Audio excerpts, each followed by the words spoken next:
So I just finished the finale of season 3 of Mandalorian, and for me, I was left satisfied, but looking back onto this season, compared to the last 2 seasons, this is probably my least favorite out of the 3 seasons, and also the finale of season 3 is also my least favorite compared to the last 2 season finales. And you know, my thing is, and here's my overall review for season 3. So here are the positives. I love Bo-Katan in this season. I think Katie Sackhoff did a great job as Bo-Katan, like she did season 2, but she basically further established that she is Bo-Katan, and she kills it in this role. But I know a lot of people, there's been a lot of, you know, back and forth about how she shouldn't have had the dark saber. She didn't earn it, or it was just given to her. There's been a lot of back and forth about that. Me personally, I think it's fine. I do wish they kind of played into it a little bit more, how she requires the dark saber, but that's, you know, I feel like the whole season, and my biggest issue with the season I'll get into later in the video, but overall I think Bo-Katan killed it in this whole season. I love the whole relationship and chemistry between Din and Bo-Katan in the season, and I think they played off each other very well, to the point I feel like there's a little bit more to it than we see in the show. But I mean, overall, I loved her performance in this, and I'm hoping we can get more of her later down the road. Also, another positive, I loved how we got to explore more into the Mandalorian culture, the lore, you know, going back to Mandalore, also exploring the Din's tribe and their whole ways of doing things. This is the way. The relationship between Din and Grogu, and how that's built upon in this season. Just overall, I love the whole family tribe feel we get with this season so far, and I ate it up very much. I loved it.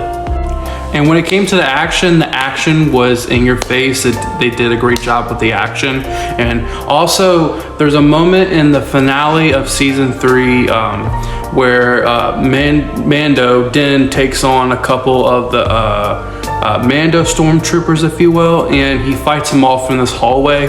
And it kind of is reminiscent to the Daredevil season 1 hallway scene. I mean, even the music kind of echoed. I think they did that on purpose to show tribute to that season and the hallway fight scene for Daredevil, but I loved it and I ate it up. So here are my negatives of season 3, and honestly my opinion that I feel like is what hurt this season the most. If you look back at the first 2 seasons, there was always that plot through thread that they followed and stayed focused on. And yes, there was moments where they did little setups here and there, but it wasn't to the point that it took you out of the season or away from the plot. It stayed focused on the plot. Along the way, we had little setups for something they can have a payoff later on or go into later on, but it wasn't to the point that it took you away from the plot. With season 3, it was the reverse, that I feel like the plot took a sidestep a lot while we did these little setup episodes here and there, and then we had the adventure of the week, the episode filler. But my thing is, with the episode filler, I think that only works for seasons that have like 12 episodes. For a perfect example, you see with the show Andor that has 12 episodes long, that might work because you can have maybe 1 or 2 episodes that can be filler. And not to say, like, the first 2 seasons of Mandalorian, they did that as well. There were like episode fillers, but it didn't, again, take away from the plot. It didn't literally remove itself from the main plot thread and go somewhere else, unlike season 3 did. And I'm not saying the episode fillers or the side quests didn't work for me. I loved those episodes, but overall, did it serve the plot? No. There was no payoff at the end of this season. Because here's the thing, and when I say payoff, I'm not meaning like Marvel Studios payoff type of thing where, you know, like little Easter eggs here and there did a payoff. That's not what I'm saying.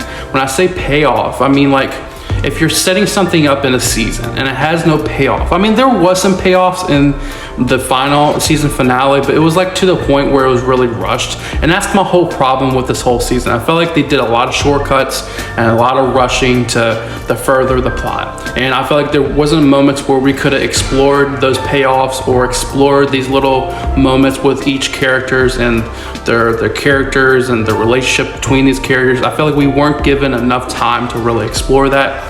We could have explored that if we didn't do those side quests or those setup episodes for a further thing that we will explore later down the line. Look, I can go on and on and on about some of the negatives because I feel like it'll get to a point where I'm nitpicking, and I don't want to do that. My main thing is that I would just want to say is that when it compared to the last 2 seasons and this season is my least favorite. I just felt like there was too many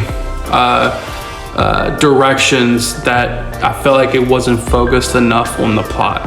And I just felt like the season as a whole wasn't focused enough. And I feel like the main objective in the plot was to take back Mandalore, and I felt like we really didn't even yes, they took back Mandalore, but I just felt like, again, it felt very rushed, a lot of shortcuts, and I'm satisfied, but compared to my feelings when I come out of the first 2 seasons compared to this, the feeling is not compared. And I mean, don't get me wrong, the acting was great, the storytelling, when it came to the great moments in the season, it really shined throughout the season.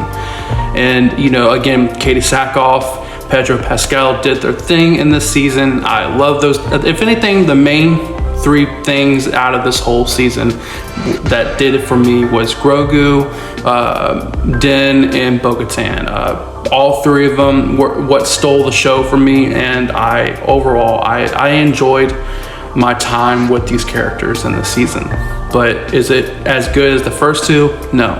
So my final rating for this season, I would give it a 6.8 out of 10. Again, the acting was on point, the action was on point, the plot and storytelling was not on point, wasn't as compelling as the first 2 seasons, and hopefully they can improve upon that like later in maybe season 4 or whatever they do in the future. It just felt like this season was treated as a animation show, which would work for an animated show like Clone Wars, Rebels, or Bad Batch, but it doesn't work for live action shows like Mandalorian. I feel like they can take some notes from Andor, but overall, I feel like at this point I'm nitpicking. But I enjoyed it for the good moments in the season, but the bad moments outweighed the good for me, and that's just my reading and my review of Mandalorian Season 3. Thank you for watching, and subscribe to Cinema Fans, home for fans of cinema.